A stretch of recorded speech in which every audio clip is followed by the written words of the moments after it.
Hello everyone, myself Abhinav Kumar, a MBBS first year student at AIMS Gorakhpur. So welcome back once more to Easy Talk Part 4. इसमें हम बात करने वाले हैं कि physics ये ना मैक्सिमम नीट स्टूडेंट का ना नाइट मेयर हो जाता है। पता नहीं सभी डरने क्यों लग जाते हैं। और अभी आपकी क्या स्ट्रेटेजी होनी चाहिए फिजिक्स को हैंडल करने के लिए, और फिजिक्स को अब से आगे कैसे करना है, क्योंकि अभी भी काफ़ी लोग स्टक हो रहे हैं फिजिक्स में और काफ़ी लोगों को लग रहा है कि नहीं ये फिजिक्स नहीं हो पा रहा है। तो उसके लिए मैं ये एक स्पेसिफिक वीडियो है जो भी नीट एस्पिरेंट है और फिजिक्स में प्रॉब्लम अभी भी फेस कर रहे हैं। सर मैक्सिमम ये बात सच है कि मैक्सिमम स्टक यहीं होके आके स्टक होते हैं, फिजिक्स में ही आके फंस जाते हैं। वो बायो हैंडल कर ले जाते हैं, केमिस्ट्री हैंडल कर ले जाते हैं, लेकिन काफ़ी बार फिजिक्स में आके वो फंस जाते हैं। तो लेकिन एक बात सबसे अच्छी बात यह है कि जब एग्ज़ाम हो जाता है ना नीट का, उसके बाद जो सबसे अच्छा सब्जेक्ट लगता है ना वो फिजिक्स ही होता है। फिजिक्स की हमेशा बहुत याद आती है। और तुम कभी भी डिस्कशन करोगे किसी के साथ कि मेरा नीट ऐसा गया था, मैं इस तरह तैयारी कर रहा था, ये पढ़ रहा था, तो तुम्हें एक सब्जेक्ट जरूर याद आएगी फिजिक्स। उसके ऊपर तुम अलग से डिस्कस ज़रूर करोगे। फिजिक्स की सबसे अच्छी बात यह है कि ये ना एक स्ट्रेट फॉरवर्ड सब्जेक्ट है। इसमें है कि तुम्हें समझने में और स्टार्टिंग में सबसे ज़्यादा टाइम फिजिक्स में ही देना पड़ता है हर किसी को, लेकिन सबसे कम टाइम जो रिवीजन में होता है ना वो फिजिक्स में ही लगता है। सबसे कम टाइम में तुम फिजिक्स रिवाइज कर लोगे, लेकिन इसको रेडी करने में और स्टार्टिंग में समझने में सबसे ज़्यादा टाइम फिजिक्स ही मांगता है। हर स्टूडेंट इसमें फिजिक्स में ना, जो हर एक स्टूडेंट को करना चाहिए। एज सच अगर आप नहीं कर पाए तो मैं नेक्स्ट में बता दूंगा कौन कौन से क्या क्या करना है आगे। लेकिन सबसे पहले जो स्टार्टिंग से कर लेते हैं वो करते हैं। हर स्टूडेंट किया हुआ रहता है maximum lecture, notes, question practice, module या PYQ से क्वेश्चन प्रैक्टिस किए हुए रहते हैं।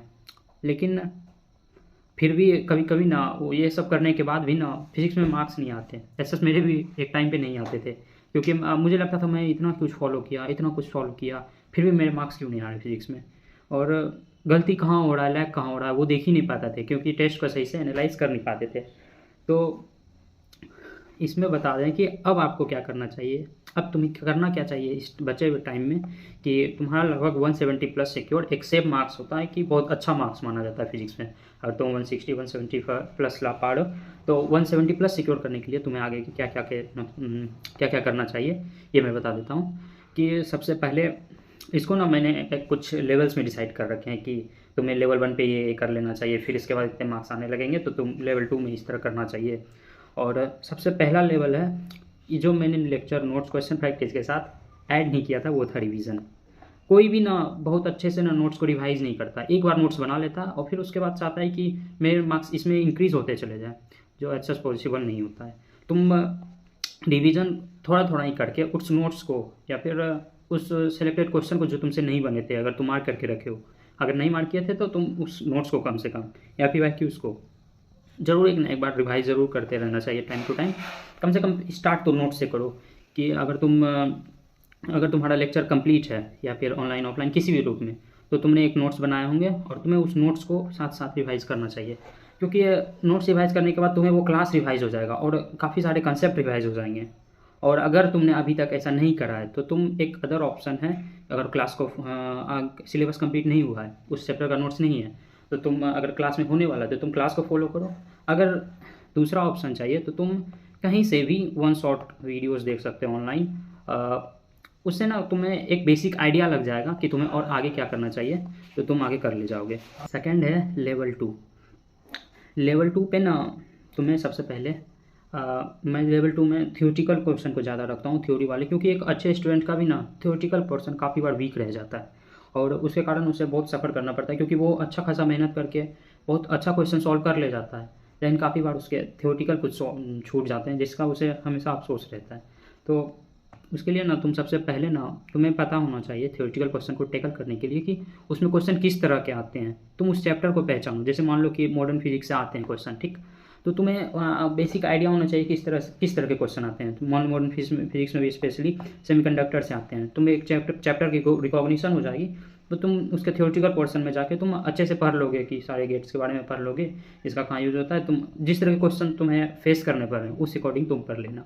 और वेव चैप्टर है, इसी तरह करके और भी काफ़ी चैप्टर्स हैं ऑसिलेशन, उससे ना काफ़ी बार बहुत टफ क्वेश्चन नहीं आते हैं, लेकिन कुछ आसान से थियोरटिकल क्वेश्चन आ जाते हैं जिसमें काफ़ी बच्चे गलती कर देते हैं। वो तुम्हें नहीं करना, तुम उसको ध्यान में रखो।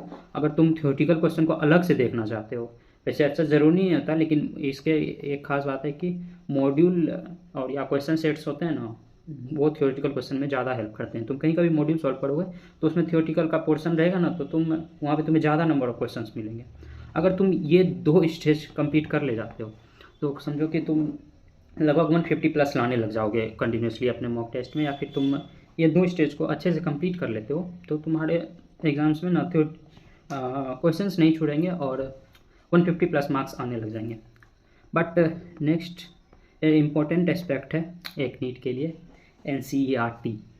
और तुम्हें फिजिक्स के NCERT को करना कैसे ये किसी को नहीं पता होता, मतलब काफ़ी कम लोग जो एक्चुअल में रियल में क्वेश्चन फेस कर लेते हैं एग्ज़ाम में, तब जाके पता चलता है कि हमें फिजिक्स के NCERT को करना कैसे था।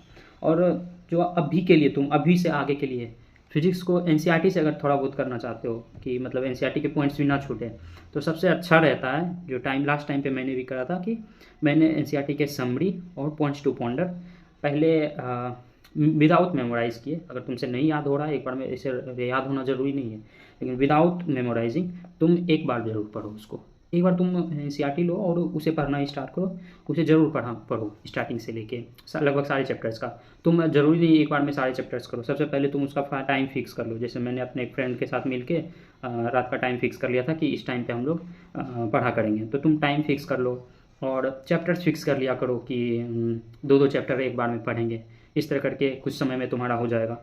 और एक सबसे ख़ास बात यह है कि अगर तुम पॉइंट्स टू पॉन्डर और ये पढ़ोगे ना, तुम बहुत सारे ऐसा पॉइंट्स खोज पाओगे उसमें जो तुम्हारे टीचर के द्वारा डिस्कस नहीं हुआ होगा। मतलब तुम्हें लगेगा कि ये मैं पहली बार पढ़ रहा हूँ, और तुम काफ़ी चीज़ उसको ना तुम कैच कर ले जाओगे, और उसमें काफ़ी बार उससे क्वेश्चन आ जाते हैं और वो तुम्हें पता होना चाहिए। तो एक बार तुम एक समरी और पॉइंट्स टू पॉन्डर आज के बाद धीरे धीरे ज़रूर पढ़ना। एंड वन लास्ट कि अगर तुम इतना कुछ कर लेते हो तो take mock test to analyse yourself. तुम अपने आप में एनालाइज करोगे तो खुद में तुमको अच्छा लगने लगेगा और तुम्हें लगेगा कि नहीं, मेरे फिजिक्स में मार्क्स इंप्रूव होने स्टार्ट हो गए हैं। सो वन लास्ट की बिलीव, ये एक लाइन है कि जो मेरे टीचर ने, जब मैं फिजिक्स पढ़ता था तो उस समय मेरे सर ने बताया था कि believe you are a doctor, NEET is just to give proof to the world. तुम पहले अभी से मान के चलो कि तुम एक डॉक्टर हो। नीट तो एग्ज़ाम तो बस एक तरीका है कि मतलब एक प्रूफ देना है सबको कि नहीं हम भी डॉक्टर हैं। इस प्रूफ को देने के लिए तुम्हें नीट देना पड़ रहा है। यू जस्ट थिंक कि तुम आज से ही डॉक्टर हो। सो मिलते हैं फिर कभी नेक्स्ट वीडियो में। Thank you.